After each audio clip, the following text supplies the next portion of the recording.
Hey guys, okay, welcome to part 2 of painting Monster Flesh. So if you haven't watched the first part, I suggest you go back and take a look at it, because otherwise this won't mean much to you.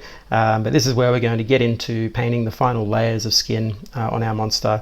In this case we have this 3D print here, one of my characters for the Blighted Gods range. If you want to follow along this and download him, he's free during the month of February.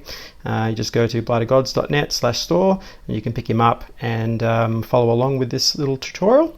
Otherwise, whatever miniature you've been working on, use that. Any kind of monster or creature will work with this kind of technique. And yeah, you can get into it. So without further ado, let's see the colors we're using. So before, I won't go too much in detail of the colors we used before, but we've got our purples, blues, magentas and yellows up the back here, which are already on the palette, as you can see. And the flesh tones we're going to be getting into here are, we're going to be going for a pale monster. This will show off the underpainting a lot more, and I think that'll be a nice way to practice this technique. But as I said in the previous one, you can use other colors, other skin tones. So the main color for the skin will be the corpse pale here from Army Painter. We're going to be using obviously white. This one's from Vallejo. And I've got some uniform grey. Now why would we have grey into this? This is kind of like our control, because part of this technique we're going to be adding some of these washes into the corpse pale to tint it, to follow what we already have here, the sketch. So what I mean by that is if it's got a more reddish or bluish whatever tone, we might add a little bit of that ink in with the corpse pale to get it closer to what the underpainting is showing, and therefore we'll keep a lot of this underpainting there, because it does look pretty cool and pretty monstery. And just to paint corpse pale straight over the top would lose a lot of this. You'd still keep quite a bit of it, but I want to bring some of those colors forward so they stay in the final piece. So we're going to use this sort of tinting method to the corpse pale, just to give some variation in the color and maintain what's already here. And as we build up, we'll use white to build up the highlights, and the grey will be added in if it's getting too saturated. So that'll be a way to desaturate the color and keep it within a range that feels pale and sort of dead-like and all that kind of stuff. The sort of undead character that he is, sort of bony demon of some sort. So yeah, that's pretty much the colors. And then obviously I've put just over here the Ushabti bone for the bone areas, or any kind of bone cream color that you've got. And then I've got some Vallejo here, this field drab, which is kind of just some kind of like mid-tone brown, which is good for underneath the bone, or just darkening it down a little bit if we need to for shadows. But that's basically it. So without further ado, let's get into this. Okay, so the first step, we want to begin our first thin layer with the skin. So we mix a little bit of water with our paint. Always want to mix a few drops of water with your colors, no matter how thin or saturated or whatever they are. A few drops of water in is always good, and you're looking for that consistency somewhere between milk and cream. Roll it off the end of your brush. I'm using I think a one brush here, pretty sure it's one brush, but any sort of mid-sized brush is good for this. Anything that can draw a point, that's what you want. And we're going to start off on this pectoral, and what I'm seeing here is a lot of purplish blues and magentas in there. So I might just add a small amount of the magenta to start with. We'll just put it on the side of the palette here, and this will just push this color to some kind of slightly more bruised pinkish tone. And we might just start layering this on. So it's quite thin, and we're just going to see how that interacts with the other colors, mostly painting on the raised areas and leaving the shadows what we have there already. So just starting with that and building up some slightly pinkish flesh tone. There we go. And leaving anything that looks cool, discolorations in the skin. But this is quite a thin layer, so it will show through a lot of that. And we'll just build up on this pectoral here, just the raised sections, leaving a lot of the shadows, drawing it across, taking away some of that heavy stain, and just essentially evening out the surface a little bit so that we can better read it, I guess, visually. So it's not too patchwork. Skin does have a lot of variation, but it kind of all blends together. We want to simulate a little bit of that across the surface. So this is the kind of thing. Then once we get to this point, now we can start playing around with it. So there's a little bit of greenish blue here in this area, so we might grab a little bit of that blue and create another tone next to it that's got a bit of blue in it. This is good for shadows and things like that. So we might use a bit of this mixed in with the corpse pale. And again, it's very thin, and doesn't really matter if it's dry or yet. This is kind of like a wet blending idea as well, so it won't matter. And we're just going to add a little bit of this blue in there. I might just drag that away a little bit. There we go. Just throw a little bit of blue in there into some of these shadowed areas, just around these pectoral muscles. And it's like painting by numbers. We're just going to pick the colors that we see in there that we like and just add a little bit of these variation colors with the corpse pale. So now I think a little bit of red would be nice, so we'll grab a little bit of that, throw that down here. Maybe the purple, sorry, we'll use the purple. So I think I used the red on the last bit, so we'll use a bit of purple here, mix it up, and then we'll add a little bit of this reddish tone. So hopefully we'll get, purple tone. Hopefully we'll get a little bit of that bruise kind of color happening. So we'll see how that dries. And these are very thin, sort of glazy coats. It's not going to affect much, but it's going to give you a nice smooth finish when it dries. And a lot of that underpainting will show through, which is, what we're looking for.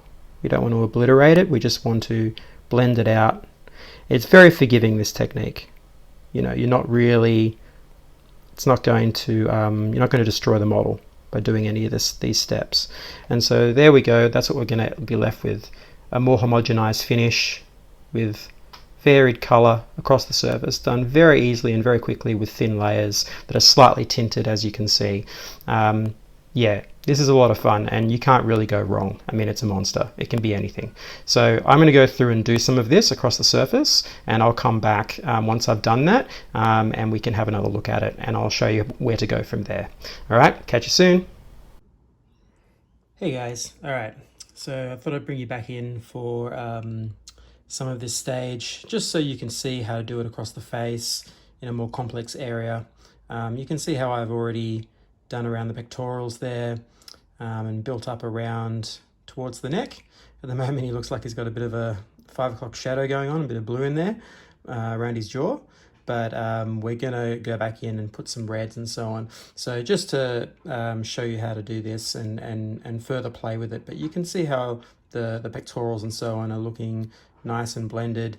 And even if you have a look here, I've also begun basically to even out the bone tones across this. So before we put the Ushabti bone on, the cream color, I've used the corpse pale and some of the yellow that we have on the palette to create a yellowish pale tone, using a little bit of that control gray that we have to basically desaturate it and create this sort of off yellow grayish tone. And that's what I've used on thin coats over this side here. You can see, just to start evening out the surface compared to that side. So we're preparing the base layer for the bone when it goes on, to bring up some bone colors into that. But that'll be for the next step that I'll show you in a second. But you can start doing that if you've got like bony areas. You can start using some of this yellow and your pale tone for your skin, and have that blend across into it. This guy's flesh sort of becomes, bone and goes back to like an organic matter or flesh element. There's no sort of like hard separation really. It kind of blends back and forth, especially in the front there around this little spot here. So we're blending the colors through and just having a gradual transition. you know, on your model, if you're using something else and not this model, then it's going to be a lot easier. Most games workshop models are very cleanly separated with what kind of elements they are in terms of material. So you'll have very clear bone elements, very clear flesh elements, and so on. On this one, because I sculpted it, I'm not as concerned with such clean definitions. I like to be a bit more chaotic with my sculpting, so there's a lot more yeah, I guess artistic license going on the surface of this this character, but it's, you know, it part of the fun. You know, you get to play around. So before I rant on too long, let's get into this. Is he in focus? Okay, so we want to grab a little bit of that red we've got. So we're going to show you how to build back in some of those tones.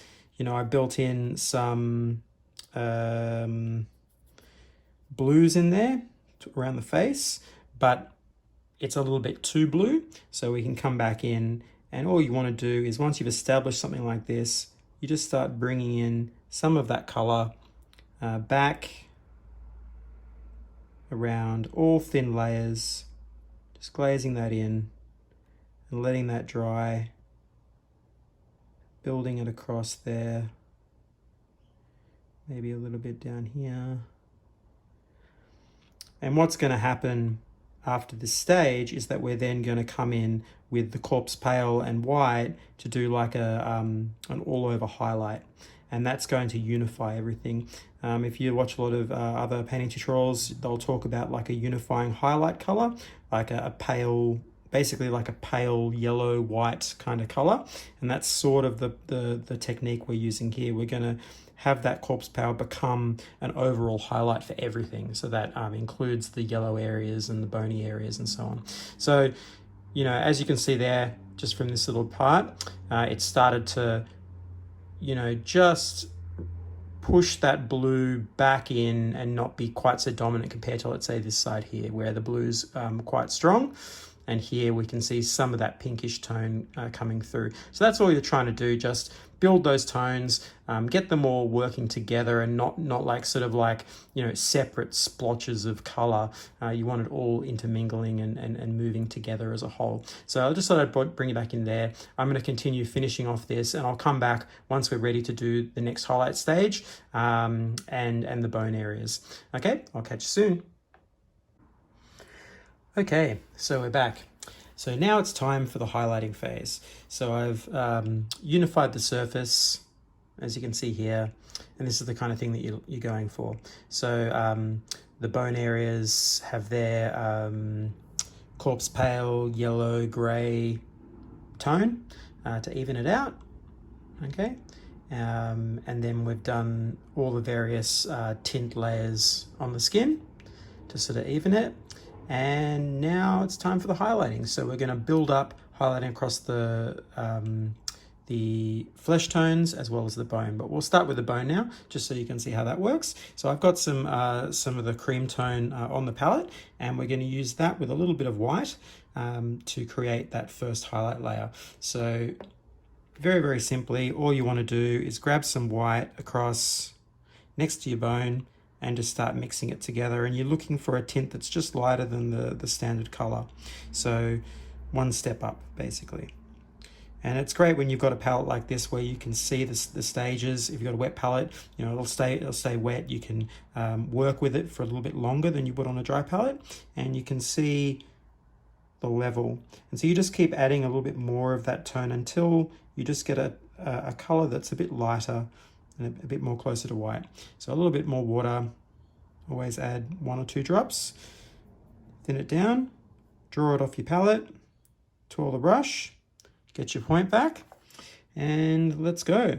So we just want to do all the raised areas across the top of these bone sections, the edges and so on, to build out the form and give it some definition. So we just come in here using the side of the brush, not necessarily the tip, and we're just highlighting down and picking off those raised areas.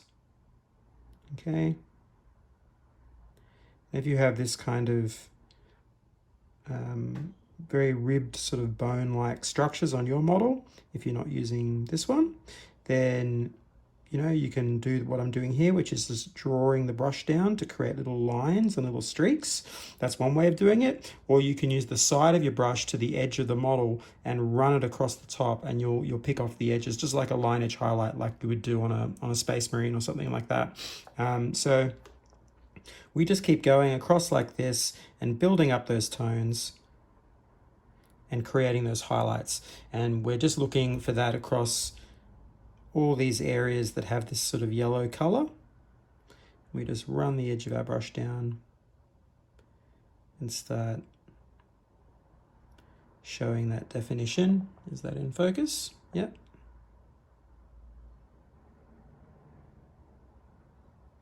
Okay, just run it across the top. Thankfully, I sculpted this with some decent edges on it, so you shouldn't have a problem if you are painting this one. The highlights will work. So we can see there, just building it up.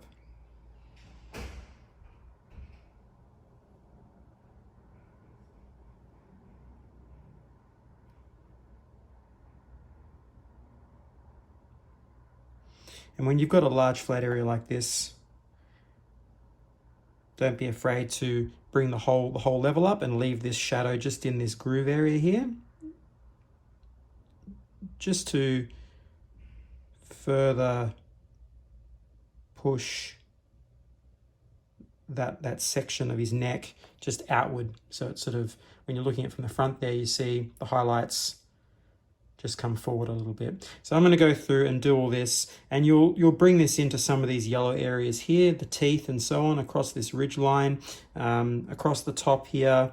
You're going to go across this line here as well. Very, very thinly. I'll just show you the top of the head.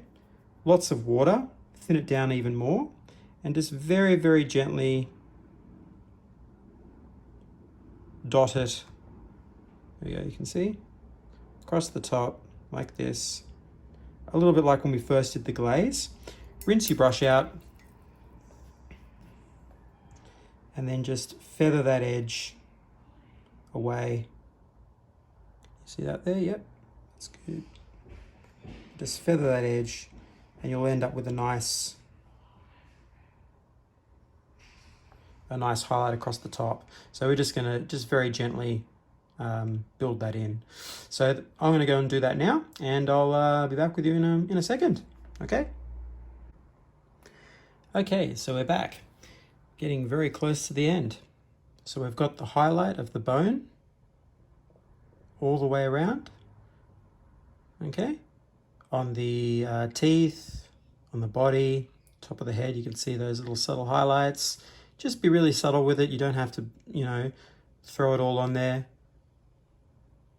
Now in this video, the camera obviously is, I think it's saturating things just a little bit. This is a little bit paler than what you're seeing in this video. So when you do it at home, don't be surprised that it's a lot lighter and paler than what you're seeing here.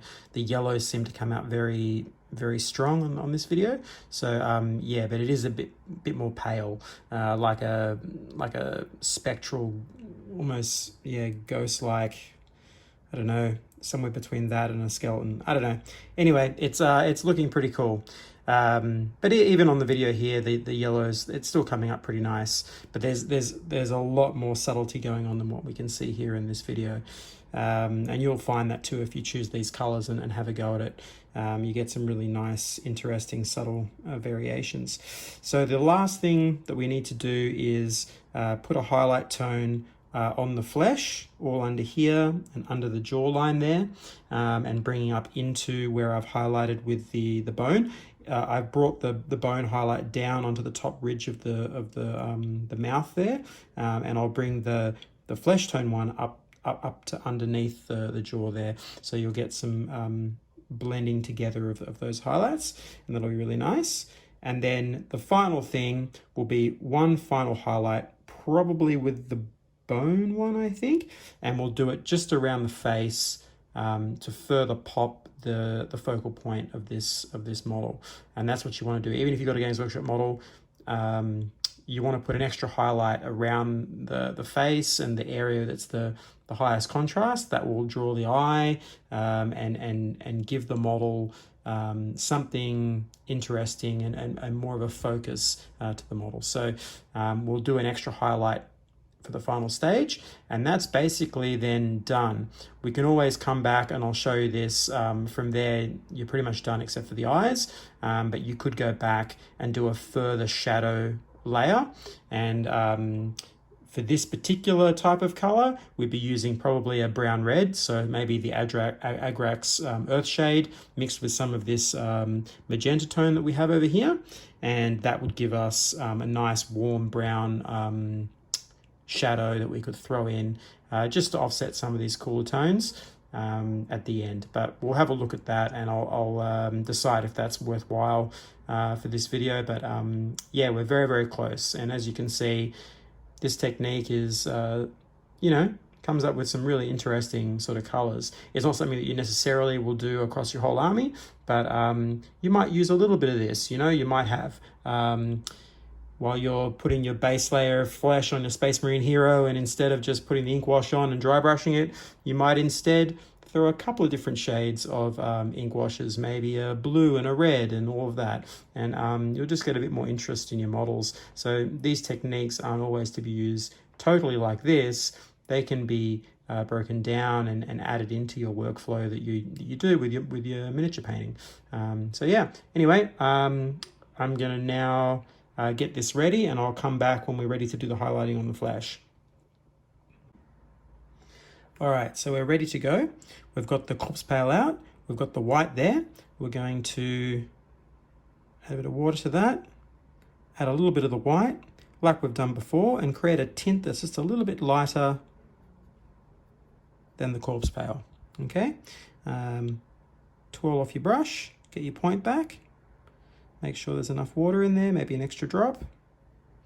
Again, we're looking for that consistency between cream and milk, something like that. And we're now going to come through and highlight all of the flesh. So again, thankfully, I sculpted some nice clean lines into the pectorals, so that part of it won't be hard for you to figure out where to put your highlight. So we just want some subtle little highlights across the edges, making sure that's in focus, and away we go. And just some nice little drags. There we go, beautiful. And so now we can see just starting to make those areas pop and come alive. You don't need to go all the way around like you would with, like, let's say, a Space Marine armor panel or something like that, where you're highlighting around the whole area. We just want to pop it into where it makes sense and blend it off. So maybe there's another little one in here, following the contours of the model that you have. In this case, this one has a lot of little skin folds and little bits and bobs that can all blend in together, and they sort of very sinewy kind of elements on this. And so it gives you some license to throw in some of these highlights like that. So that's pretty much it. We're going to go around and just add these little highlights all around. We're going to come across here and add highlights around the jaw, these big forms here, these jowls that the character has. Nice big edge highlights across here to really make it pop up into the jaw, and into the eye here as well. And once that's done, we'll come back and do an optional last stage of one final highlight around the face, just to make some of these areas stand out even more, and then we'll do the eyes and maybe come back with a little bit of shading with the Agrax, just in some certain spots to help make this whole thing pop, and we're pretty much done. All right, I'll be back in a second. All right, and we're back. So let's have a look. And there we go. Subsurface scattering, flesh tones, monster flesh. There you go. A nice little fun technique,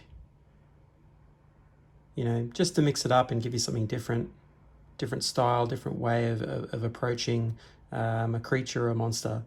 So yeah, you could stop right here. This is pretty much there. And after looking at this, you know, he's got enough shadows and enough interest to where I'm really, you know, I'm happy with it. I just got to do his eyes, which is a pretty easy thing to do. But I think we'll just pop a little bit more highlight and around the face. So we'll just mix a little bit of this white in with that corpse pale again to make a shade lighter again, you know, just for a couple of spots to help pop. You know, mixing a bit of water, twirling your brush, and back into it again. And we'll just add a few areas.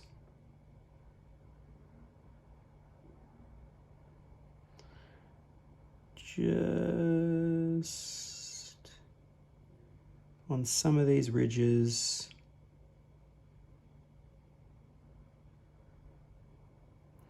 You know, you're not trying to go over the whole thing, just adding a little bit just to make those, just those sides pop a little bit. And yeah, and then the eyes, and then we're done. And that's it. Obviously this has a stand, so you paint that black, maybe dry brush it with a bit of grey. Nothing too crazy because you want to keep that neutral so that the bust stands out.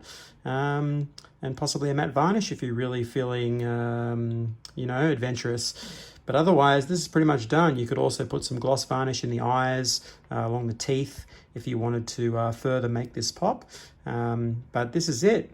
This is Monster Flesh 101. Well, I guess inspired by makeup effects artists. I hope you've enjoyed this. I hope this helps, and maybe you can take some of these techniques forward with you into the future. And if not, I hope you just enjoyed watching me do this. Yeah, I've enjoyed painting him, and just remember he'll be free. Should be free by the time this releases during February from blightedgods.net/store. The link will be in the down there, and you pick him up, 3D print him, and follow along and paint this guy up. And if you do, please tag me on Instagram. I'd love to see the paint jobs and stuff like that. That'd be great. Otherwise, yeah, enjoy, happy hobbying, and yeah, I'll catch you on the next one. All right, see you guys.